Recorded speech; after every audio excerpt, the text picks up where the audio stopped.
म्हणजे लाकडाची मर्यादा लक्षात ठेवून सुद्धा तो लोड आणि ही भव्यता कशी घेता येईल आपल्याला, त्यासाठी तो प्रयत्न आणि केला. हे लाकूड कोणतं आहे? हे त्यावेळेला जे लोकली अवेलेबल टीक असायचं ते तेच टीक आहे? वापरायचे.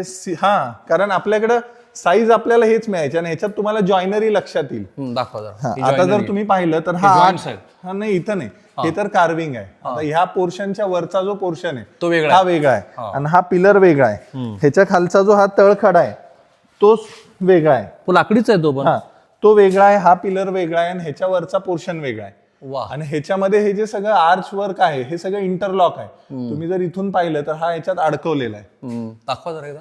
ही जी जॉइनरी आहे, हा जो Interlocking arch आहे, तो केलेलं आहे ते. इंटरलॉकिंग आहे. तो ह्याच्यामध्ये इथे दिसेल तुम्हाला अडकवलेला आहे. आणि दोन्ही आहे बघा, इथं तुम्हाला क्लिअर दिसेल. हा पोर्शन बघा, तो त्याच्यामध्ये हा अहिल्याबाईंच्या काळातला की मल्हाररावांनीच केला? नाही, मल्हाररावांच्याच वेळचा आहे. आणि हे इथं जर तुम्ही पाहिलं तर मधला गॅप भरून घेण्यासाठी त्यांनी हे अशा प्रकारचं पॅकिंग वर्क त्याच्यात केलेलं आहे. सुदैवाने हे पूर्ण वरच्या बाजूचं जी काही रचना आहे ती तशीच राहिली आहे. ह्या रचनेबद्दल काही सांगता येईल? ही जी डिझाईन आहे. आता आपण असं म्हणूयात की त्या काळामध्ये हा. ज्या वेळेला ह्यांच्याकडे सुबत्ता आली होती तर हे लक्झरी होती त्यावेळेला.